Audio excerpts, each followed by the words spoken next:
There's no feeling more intense than starting over. If you deleted your homework the day before it was due, as I have, or if you left your wallet at home and you have to go back after spending an hour in the commute.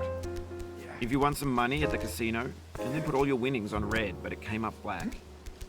If you got your best shirt dry cleaned before a wedding and then immediately dropped food on it.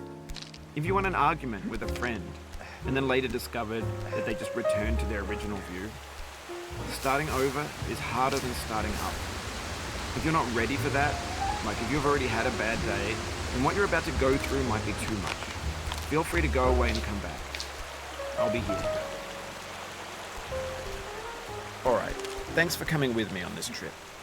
I'll understand if you have to take a break at any point. Just find a safe place to stop and quit the game. And don't worry, I'll save your progress, always, even your mistakes. This game is a homage to a free game that came out in 2002 titled Sexy Hiking. The author of that game was Jazzo, a mysterious Czech designer who was known at the time as the father of B games. The B games are rough assemblages of found objects. Designers slap them together very quickly and freely, and they're often too rough and unfriendly to gain much of a following. They're built more for the joy of building them than as polished products. In a certain way, Sexy Hiking is the perfect embodiment of a B game. It's built almost entirely out of found and recycled parts, and it's one of the most unusual and unfriendly games of its time. In it, your task is simply to drag yourself up a mountain with a hammer.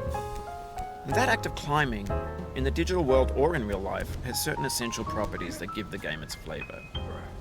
No amount of forward progress is guaranteed. Some cliffs are too sheer or too slippery, and the player is constantly, unremittingly in danger of falling and losing everything. Anyway, when you start Sexy Hiking, you're standing next to this dead tree that blocks the way to the entire rest of the game.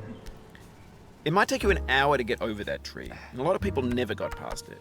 You prod and you poke at it, exploring the limits of your reach and your strength, trying to find a way up and over. And there's a sense of truth in that lack of compromise. Most obstacles in video game worlds are fake. You can be completely confident in your ability to get through them once you have the correct method or the correct equipment or just by spending enough time. In that sense, every pixelated obstacle in Sexy Hiking is real. The obstacles in Sexy Hiking are unyielding, and that makes the game uniquely frustrating. But I'm not sure Jazzo intended to make a frustrating game. The frustration is just essential to the act of climbing, and it's authentic to the process of building a game about climbing. A funny thing happened to me as I was building this mountain. I'd have an idea for a new obstacle, and I'd build it, test it, and it would usually turn out to be unreasonably hard. But I couldn't bring myself to make it easier. It already felt like my inability to get past the new obstacle was my fault, as a player rather than as a builder. Imaginary mountains build themselves from our efforts to climb them, and it's our repeated attempts to reach the summit that turns those mountains into something real. When you're building a video game world, you're building with ideas, and that can be like working with quickset cement. You mold your ideas into a certain shape that can be played with, and in the process of playing with them, they begin to harden and set until they're immutable, like rock. And at that point, you can't change the world, not without breaking it into pieces and starting fresh with new ideas. For years now, people have been predicting that games would soon be made out of prefabricated objects, bought in a store and assembled into a world. And for the most part, that hasn't happened, because the objects in the stores are trash. I don't mean they look bad or that they're badly made, although a lot of them are.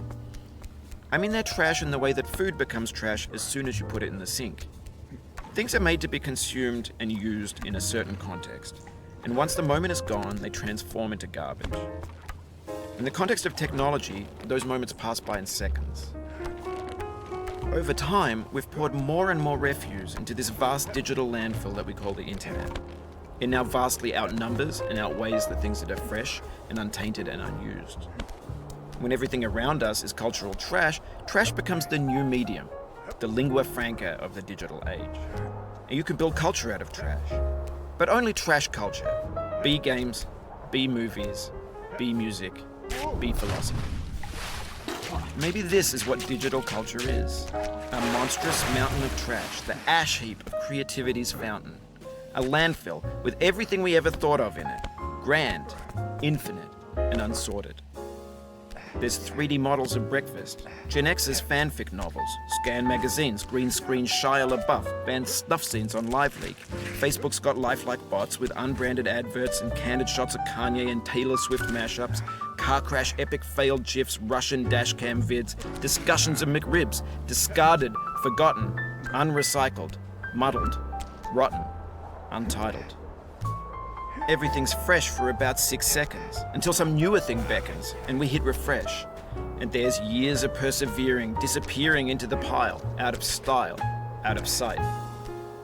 In this context, it's tempting to make friendly content that's gentle, that lets you churn through it but not earn it. Why make something demanding if it just gets piled up in the landfill, filed in with the bland things? When games were new, they wanted a lot from you. Daunting you, taunting you, resetting and delaying you. Players played stoically. Now everyone's turned off by that. They want to burn through it quickly, a quick fix for the fickle, some tricks for the clicks of the feckless. But that's not you, you're an acrobat. You could swallow a baseball bat. But on the off chance that you're playing this, what I'm saying is, trash is disposable, but maybe it doesn't have to be approachable. What's the feeling like? Are you stressed? I guess you don't hate it if you got this far, feeling frustrated. It's underrated. An orange is sweet, juicy fruit locked inside a bitter peel. That's not how I feel about a challenge. I only want the bitterness. It's coffee. It's grapefruit. It's licorice.